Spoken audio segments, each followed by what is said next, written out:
chama, vamos explicar para o pessoal então, né? Até que nós já falamos vários termos aqui, e até esperar, até para a galera entender, porque tem muita confusão, né? Sim. O que é Data Science, Deep Learning, Machine Learning, redes neurais, tudo isso aparentemente é meio que a mesma coisa, mas não é. Sim. Né?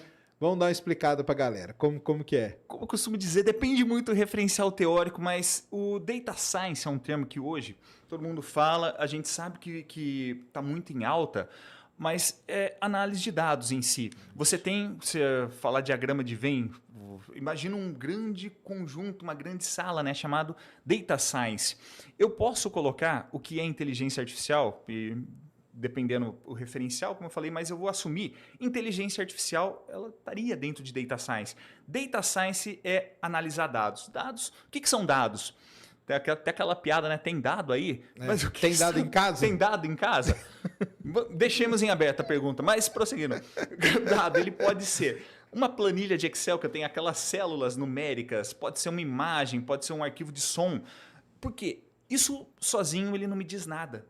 Quando eu tenho o papel de alguém, um algoritmo, um modelo que ele vai debruçar em cima daquele dado, ele vai entender, to make sense, vai tirar um sentido, a gente transforma o dado em informação. Então a informação, peraí, o dado sozinho não quer dizer nada, mas agora eu tenho uma informação. Um conjunto de informações bem gerenciadas, ela vira conhecimento. Então o conhecimento, e óbvio que daí você vai ter como que eu perpetuo esse conhecimento, como que eu retransmito. Mas é isso, o dado é só um insumo. É o petróleo. Dados são um novo bacon. Já viu comida ruim com bacon? Então o pessoal fala, né? Tem uma frase antiga que é o dado é o novo óleo, né? Isso. Que o dado é o novo, era mais importante do que o petróleo. E eu acho legal de falar no caso do Data Science que tem toda uma história, que ele começa lá atrás, né? Naqueles BI da vida, né? Sim. Que o pessoal vai tentando... Que o lance é esse, pessoal. Ter o dado não quer dizer nada.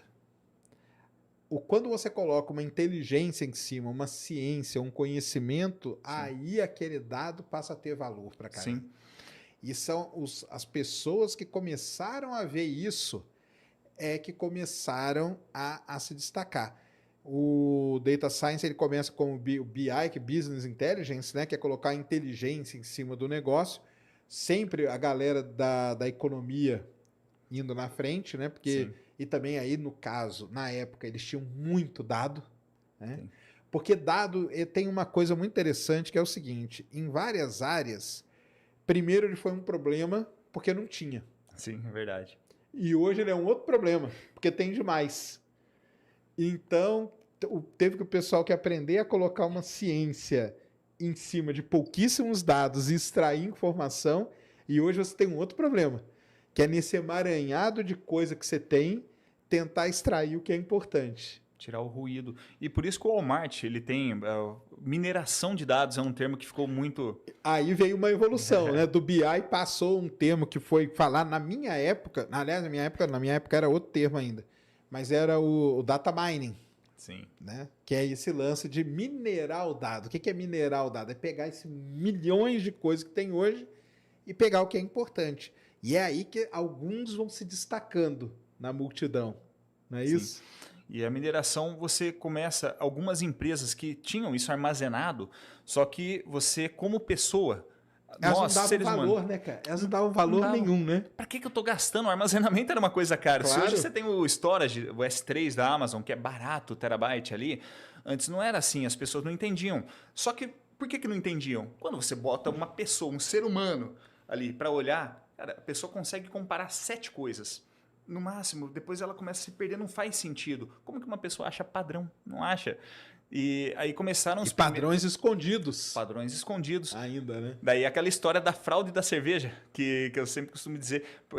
O Walmart mesmo, ele é tão pioneiro naquela época, poxa, começou a botar as fraldas do lado da cerveja no período da tarde. Por quê? Na década de 80, o marido chegava em casa, poxa, acabou a fralda. Daí, não, tudo bem, eu passo depois do trabalho.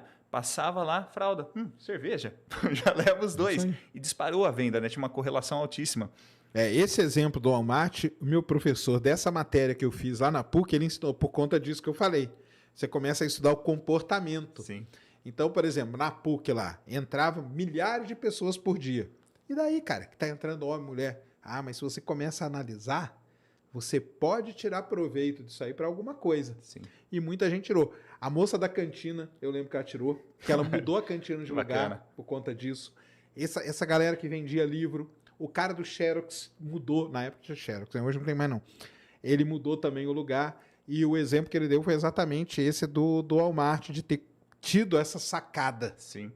Até pensando na PUC, né? Olha só, olha uma ideia de empreendedorismo, né? Fazer uma inferência do clima para levar já guarda-chuva, capinha, né? Olha, são coisas, parece besteira, mas você começa a analisar e você consegue coletar. Você não entende, tudo é óbvio depois que você sabe a resposta. Sim. Você só vai saber a resposta quando você conseguir analisar esse padrão. Então falou, Business Intelligence, Data Mining são termos que vieram. Até um livro que eu recomendo para todo mundo, que é você que não é técnico, não sabe programar, ou para quem sabe programar, Data Science para negócios. Ele até fala que ele considera de maneira intercambiável o termo Data Mining, Business Intelligence, Data Science, porque no final das contas, que eu falei, depende de quem está falando hoje, Sim. depende a referência, mas é uma ciência que não é nova, redes neurais mesmo são novas. Não, nada disso é novo, nada disso é novo. E depois teve um outro termo que eu falo pro pessoal aqui, que ficou muito famoso, na minha época era a estatística multivariada. Então, estatística multivariada é um termo aí que ficou muito... E esses métodos todos, na verdade, eles são métodos de estatística multivariada, que é lidar com uma grande quantidade de variáveis, que é isso que o Carlos falou, que o ser humano não consegue, né? A gente consegue fazer um gráfico no máximo de tridimensional, e olha lá. Agora, quando você tem 10 variáveis, que é pouca, na verdade... Você já não consegue, né? Então tem que partir para essas... E seres humanos são muito ruins. Quando eu fiz a matéria de System Dynamics, o professor Jay Forrester, eu acho, do MIT, ele desenvolveu uma metodologia fantástica, usando algumas coisas da dinâmica de sistemas, mas System Dynamics é diferente. Que você vai ver... Os seres humanos são ruins de entender coisas que... estão espaçadas no tempo e que você tem por exemplo, um loop de reforço positivo. A resposta ela não é linear. Ela não é linear e ainda é espaçada no tempo. As pessoas não conseguem. Por exemplo, quantas vezes eu consigo dobrar uma folha de papel até chegar à Lua? Aquele exemplo teórico. As pessoas não têm a noção de exponencial. Então, quando a gente modela, é muito mais fácil. E porque o algoritmo também ele não vai ter alguns vieses que nós temos assim de... Claro, alguns com pressupostos. certeza. Isso aí que é o principal mesmo. Então, vem esses termos todos aí. E dentro dessa grande sala, né, que você falou que é o Data Science, aí tem várias coisinhas ali, né? Vários grupinhos, né? Sim. Como se fosse uma sala de aula, tem vários grupinhos, né? E aí